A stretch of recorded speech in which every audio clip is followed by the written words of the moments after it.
Hi, my name's Nick Lane. I am the adapter and director of Jekyll and Hyde by Hyde Theatre. When I adapted the book, I really wanted to explore Stevenson as much as the text. It's a fantastic story, but it's really quite short. And generally speaking, most people only know the banner headlines of the story. You know, a man curious about nature takes a potion or experiments upon himself and then turns into somebody else, somebody vile, cruel, evil.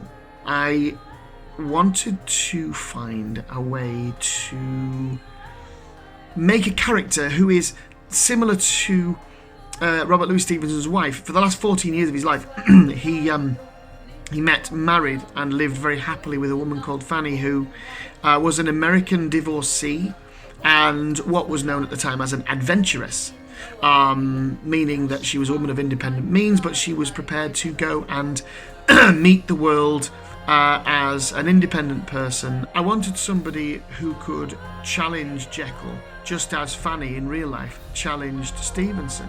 You see, during that period when they were together, he wrote all of his best and most well-known works. Treasure Island, Kidnapped, The Bottle Imp, Jekyll and Hyde, and all of those things all came from that particularly fruitful relationship with Fanny. I really wanted to find a way to have a character who could challenge Jekyll and inspire Jekyll.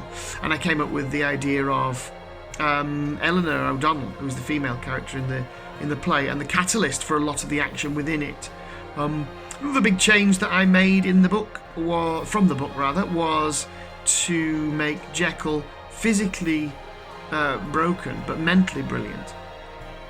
Whereas Hyde is the other way around. Physically, he's very robust, and mentally, he is, quite a tortured soul and cruel and vile. I was in a car accident, and I don't move particularly well. And I thought to myself, if somebody, presented me with that choice and said, if you drink this, or if you inject yourself with this, or if you take this pill, you will feel as physically well as you ever did at any point, before your car accident, whenever. But nobody will like you. Everybody will turn away from you. There'll be something about you that causes disgust and revulsion, and you'll be shunned, and you'll be aggressive, and you'll be nasty. Would I take it? Would I take the drug? Would any of us? There's a question, it's a good question. It's a question for everybody. Would we uncork that bottle and let that genie out?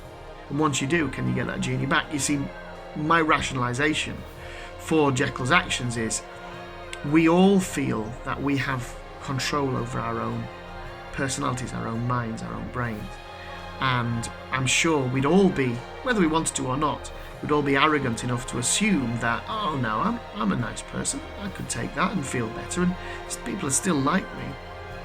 But once you get on that particular train, once you feel the way you used to feel, once you can breathe, you can run, you can do all those other things that you can't really do very well. I certainly can't do very well anymore. Could you give that up? The rush, the heady rush of the physical life,